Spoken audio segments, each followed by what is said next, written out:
பின்பு பேதுரு இயேசுவை அணுகி, ஆண்டவரே, என் சகோதரர் சகோதரிகளுள் ஒருவர் எனக்கு எதிராக பாவம் செய்து வந்தால் நான் எத்தனை முறை அவரை மன்னிக்க வேண்டும்? 7 முறை மட்டுமா என கேட்டார். அதற்கு இயேசு அவரிடம் கூறியது, 7 முறை மட்டுமல்ல, 70 தடவை 7 முறை என நான் உனக்கு சொல்கிறேன். விண்ணரசை பின்வரும் நிகழ்ச்சிக்கு ஒப்பிடலாம். ஓர் அரசர் தம் பணியாளர்களிடம் கணக்கு கேட்க விரும்பினார். அவர் கணக்கு பார்க்க தொடங்கிய பொழுது அவரிடம் 10,000 தாலந்து கடன்பட்ட ஒருவனை கொண்டு வந்தனர். அவன் பணத்தை திருப்பிக் கொடுக்க இயலாத நிலையில் இருந்தான். தலைவரோ அவனையும் அவன் மனைவி மக்களோடு அவனுக்குரிய உடைமைகள் யாவற்றையும் விற்று பணத்தை திருப்பி அடைக்க ஆணையிட்டார்.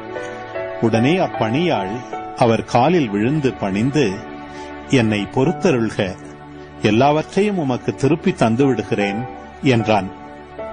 அப்பணியாளின் தலைவர் பரிவு கொண்டு அவனை விடுவித்து அவனது கடன் முழுவதையும் தள்ளுபடி செய்தார். ஆனால் அப்பணியாள் வெளியே சென்றதும் தன்னிடம் 100 தெனாரியம் கடன்பட்டிருந்த உடன் பணியாளர் ஒருவரை கண்டு, நீ பட்ட கடனை திருப்பித்தா என கூறி அவரை பிடித்து கழுத்தை நெரித்தான். உடனே அவனுடைய உடன் பணியாளர் காலில் விழுந்து, என்னை பொறுத்தருள்க, நான் திருப்பிக் கொடுத்து விடுகிறேன் என்று அவனை கெஞ்சி கேட்டார்.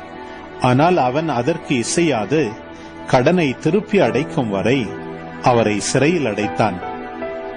அவருடைய உடன் பணியாளர்கள் நடந்ததை கண்டபோது மிகவும் வருந்தி தலைவரிடம் போய் நடந்தவற்றையெல்லாம் விளக்கி கூறினார்கள்.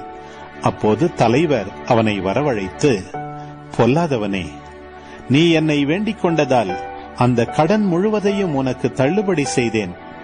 நான் உனக்கு இரக்கம் காட்டியது போல நீயும் உன் உடன் பணியாளருக்கு இரக்கம் காட்டியிருக்க வேண்டும் அல்லவா என்று கேட்டார். அத்தலைவர் சினங்கொண்டவராய் அனைத்து கடனையும் அவன் அடைக்கும் வரை அவனை வதைப்போரிடம் ஒப்படைத்தார். உங்களுள் ஒவ்வொருவரும் தம் சகோதரர் சகோதரிகளை மனமாற மன்னிக்காவிட்டால் விண்ணுலகில் இருக்கும் என் தந்தையும் உங்களை மன்னிக்க மாட்டார்.